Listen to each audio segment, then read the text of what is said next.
Should your best friend be your startup co-founder? Two of my co-founders were my friends Ken and Adolfo. I felt I was reducing the risk of co-founder failure because I knew Ken and Adolfo so well.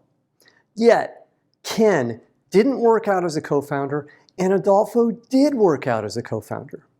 In today's video, I'll explain, based on my experience, why you shouldn't have a friend as a co-founder, why you should have a friend as a co-founder, and, most importantly, how you should decide on who your co-founder should be.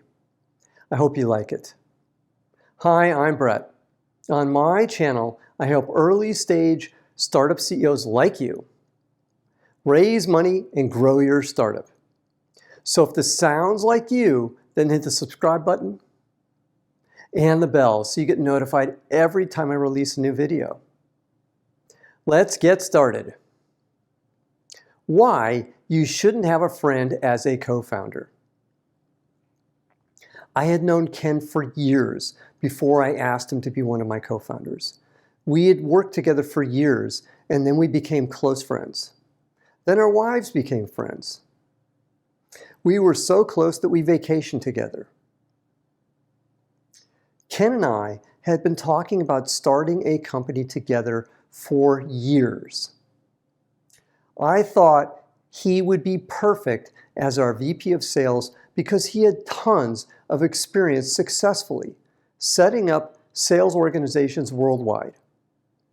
It was a huge advantage for us to have Ken from the start because it's virtually impossible to lure a sales VP with his experience to join a startup at its inception. Yet it went all wrong. It quickly became clear to me that Ken no longer had the passion, the fire in the belly, so to speak, needed to be a successful startup VP of sales. I tried various things to get Ken motivated. However, nothing seemed to work, and Ken quit with no notice about 1 year after we started our company. We haven't spoken since he quit. Not only did I lose a co-founder, I lost a close friend too. And you have to recognize that your loyalty has to be with the company, not your friendship. And your friendship may be lost as a result. And that's one of the two reasons you shouldn't start a company with a friend, because you might lose the friend. The second reason you shouldn't start a company with a friend is this. At least in my case, my friendship prevented me from seeing Ken's faults. I didn't see what was obvious to others. Ken had lost his edge. I was having lunch with Ken's old boss, Matt, after we had sold the company. Matt said to me, "I didn't understand why you hired Ken. I had to fire him because he wasn't doing much work for us anymore." The signs were there for me to see if I wanted to see them, but I chose not to. And that's the lesson for you. You're naturally going to overlook the flaws of a close friend because of the friendship. You have to be intellectually honest about your friend's weaknesses. If you ignore them, you can lose, just like I did with Ken.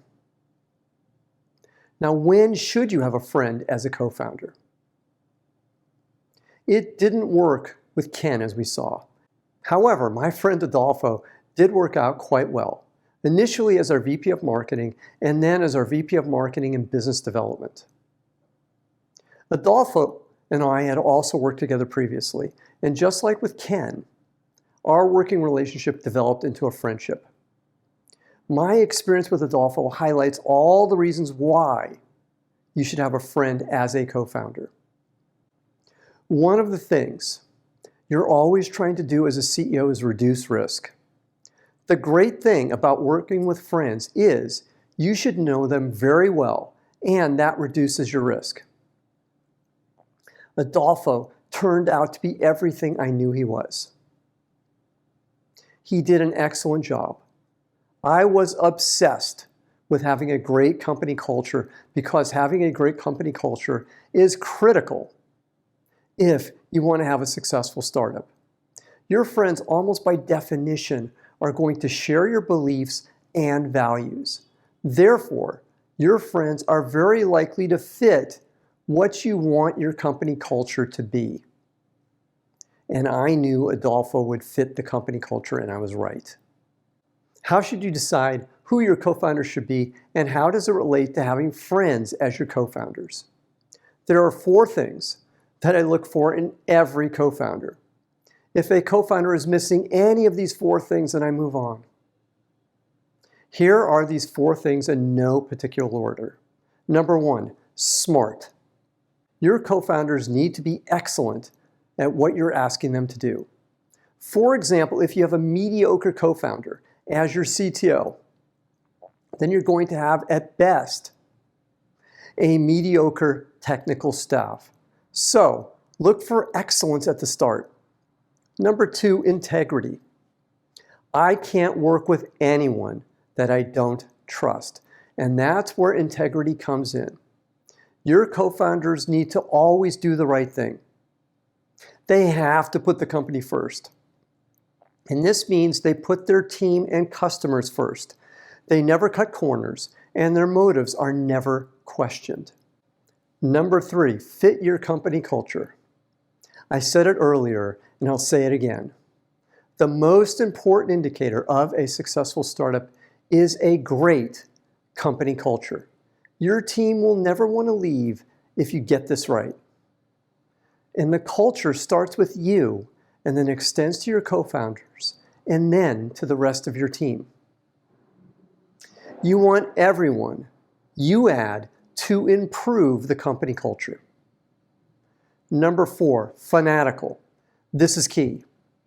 Every single co-founder has to be fanatical about your company. Fanatics don't care about the odds of success. Fanatics don't care about titles.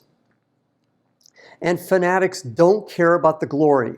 Fanatics only care about the company winning. When you contrast why Ken failed and Adolfo succeeded, it was because Adolfo was fanatical about our mission and Ken wasn't. Now, if this content is resonating with you, then please hit the like button right now. One final thought. You have a responsibility to the company, your shareholders, your customers, and your other employees to do the right thing. And the right thing could mean that you fire your best friend. Don't bring on your best friend if you don't think you can fire them. Let me go further. You will lose the support of your best employees if you keep someone who is unqualified in their position.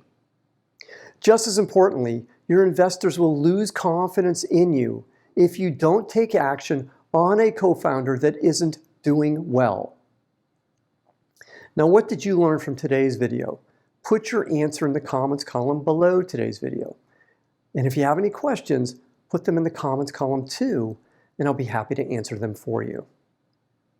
Now, I have one more thing for you today. It's my free startup pitch deck template.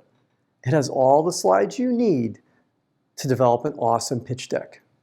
Click the link below today's video, and it's yours for free. And for more great content, click on the video at the end of today's video. And if you haven't already, then click the subscribe button to get notified every time I release a new video. I'm Brett at brettjfox.com. Thanks for watching today. Take care. Bye.